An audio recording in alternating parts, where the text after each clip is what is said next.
Tēnā koutou, tēnā koutou katoa. Nā mihi nui. Ki te atua, tēnā koe. Ki a papatūnuku, tēnā koe. Ki te whare, tēnā koe. Ki te hunga mātai, ki te hunga ora, tēnā koutou, tēnā koutou, tēnā koutou katoa. Welcome everybody. Look, with me, I'd just like to introduce, I come from Team Taranaki. There's about 120,000 of us, but we had to aggregate. So with me is Richard Crow, Justine Gilliland, Liana Potu, and Whare Okawano. Look, before we get underway, I just want to acknowledge my fellow mayors and members of the Mayoral Forum, Ross Dunlop, Neil Volsk, and David McLeod. I also, is our union crew out there? Can I hear you? Yeah, cool. I've got some of my council crew. Yeah, nice. And some of my MPDC people.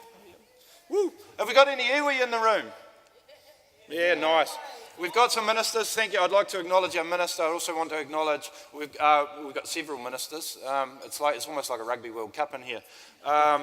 We really thank you for turning up. We really acknowledge our Prime Minister for turning up. Have we got any of our activist crew in here? Because we asked them to come. Woo! Cool.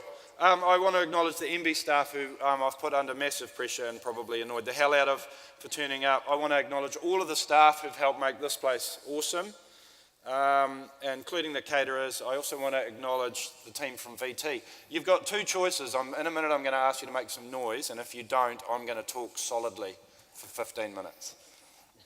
Make some noise. I'm on the fence, I think I might just talk. One more time, come on.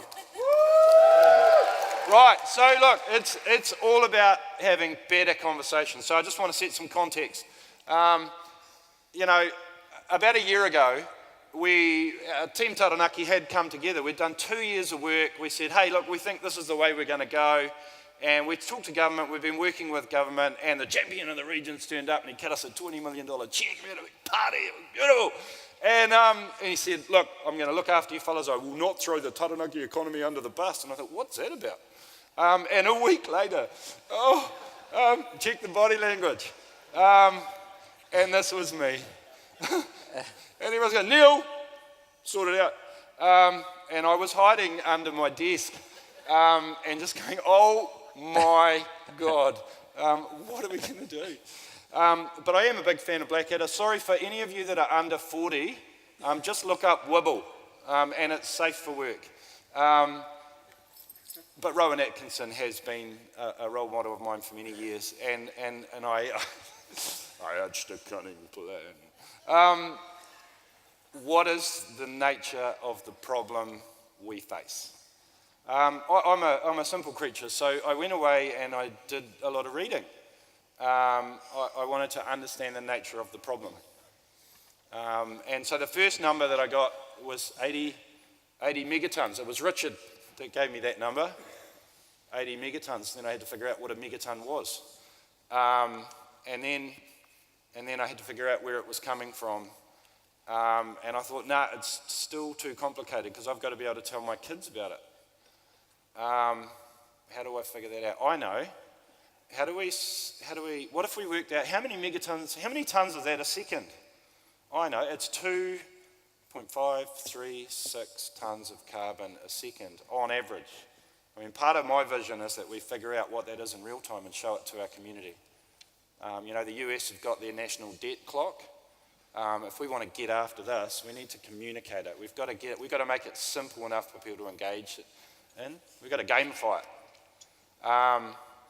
And so we needed, as a region, to go to plan.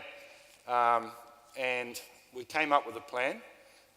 We've done this work of Taranaki 2050, but we'd also done this work about our tapa wairoa. So I just want to give you a glimpse of how these two things are starting to line up. Birth from the fires deep within Mother Earth, Papatūānuku. Our ancestor, Maunga Taranaki, defines us, sheltering, nurturing, and empowering our people since the first three waka, Tokomaru, Kurahaupo, and Aotea, arrived. Maunga Taranaki, towering over this land, this rich land, this fertile land, this diverse land, this land of plenty. Our people, strengthened by our ancestor and wizened by the mistakes of the past, find ourselves here at this time of great change.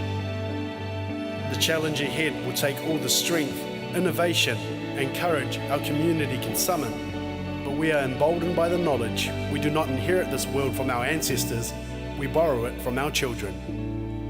We see 4 futures as the underlying platform for the sustainable prosperity of future generations in Taranaki. Our energy, powerful, bountiful, changing and adapting. Our kai, rich, varied, authentic and valued. Tangata whenua, emerging as our new economic pillar. And Taranaki itself, this place, our place, a destination. The world is changing. Aotearoa is changing. Taranaki is changing. And united we are ready to face these challenges head on, focused on paying something forward for future generations.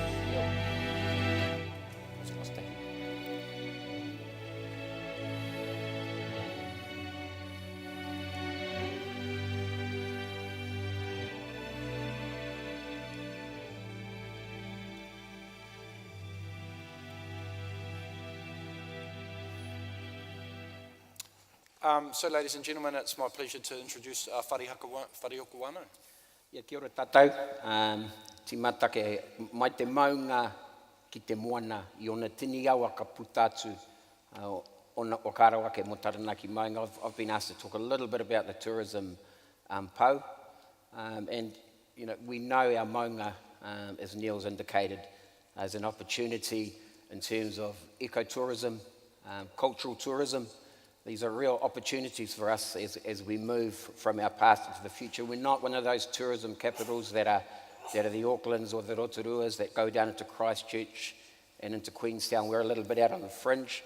So we need to think about, as Taranaki, how do we unlock some of the power and the story and the narrative that we have here in Taranaki. And of course it's based around our maunga, the rivers, out into the moana. We've talked a lot about diversity, biodiversity in terms of this kaupapa. So tribally, you know, it's really important to us that we get the narratives right, we get the stories right, they're honest, they reflect our history. When we think tribally, we've been here for over 50 plus generations, and then we come forward, so we've got all of those stories from that period that need to be told honestly. And then we come forward into the settler period, which is sort of 8-10 generations. We sometimes think that our history is only recent, but in fact we need to tell those stories of our early settlement honestly through informative, educative tourism opportunities, through storyboards on our walkways that we're already doing, all those sorts of opportunities. Our maunga, how we, Taranaki Crossing is a part of a future and an opportunity. We've got the Dawson Lodge down there with Ngā Ruahine. We've got the Mountain House with Ngāti Ruanui. Recently, Taranaki and Te Atiawa have bought into the Novotel. It's a big opportunity for us to enter softly into that tourism. So as a community, lots of good stories to tell, but we need to tell them honestly. Even that brutal period of confiscation, that we're all settled iwi now, that have come through a period of telling our cultural history. We need to tell that story honestly with each other. E hoa mā, great opportunities in the tourism end, Neil. Kia ora whare. And now Richard Crowe. Ka pai. Morena, I'm Richard Crowe. I work in the kind of governance space around Taranaki and the port, natural gas, LPG, Taranaki Māori farming, and geothermal. So no question that tourism is a natural fit to Taranaki's economy. I think, however, we're also uniquely placed to continue to generate wealth, employment, and attract investment through our energy capabilities. I think presently Taranaki provides around 25% of New Zealand's energy needs. Our ability to support New Zealand's energy future, I think, will be fundamental to a successful transition to a low carbon economy. I think look, New Zealand needs to maintain a high-value economy, and this will be underpinned by, I think, a pragmatic, affordable, secure and resilient energy transition. I think there's no question we welcome the announcement of the new Energy Development Centre, and our energy and engineering people are well placed to investigate and develop new and existing technologies to lower emissions in New Zealand. But I think this transitions will require a balancing of a number of factors. I think we're going to need to balance our ambition to incentivise new technology to reduce emissions in the long term with taking our pragmatic steps now using existing energy sources to reduce emissions tomorrow. I think we're going to have to balance our desire to adopt new technologies early with the need to keep the cost of energy affordable, particularly for those most vulnerable. I think we need to balance our desire to reduce our reliance on fossil fuels with the need to maintain first world energy security to power our high-value economy. I think there's no question we in Taranaki are really confident that with good dialogue, we'll get that balance right. And I'm looking forward to today's session, as I think as this is a good continuation of this dialogue and discussion. So, ka pai. Kia ora. Liana Potu. Atamari e tēnā tātou, nothing like a good unprogrammed hospital pass from your mayor to start your day off. But I guess the Māori economy in Taranaki is definitely a growing and developing economy. 7 of our 8 iwi have completed historical Treaty of Waitangi settlements. The last of those iwi and our maunga settlements are currently in progress. And if I reflect, I'm 4th generation of my family who have been fighting to settle these grievances. So while our kids in Mokopuna won't have that burden, they've got another burden on their shoulders, which is our environmental health and well-being. So we have to look at ways, we're an intergenerational planners, our iwi, and while we look at a Taranaki 2050 roadmap, certainly we're looking hundreds of years out because that's our commitment and our responsibility to our kids. Unlike the rest of the country, and while we have small pockets of land, we're not, Māori and Taranaki, iwi and Taranaki are not asset or land rich. We have significant cash and capital resources.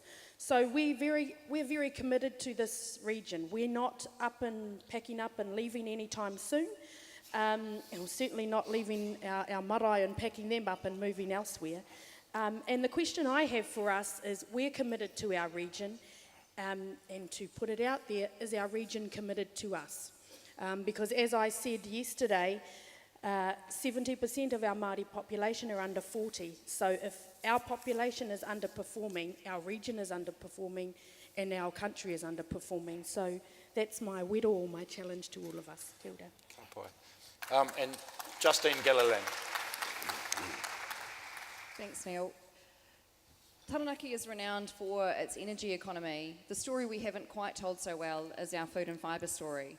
So did you know, for example, that if you buy a Subway footlong, you are buying Taranaki bread?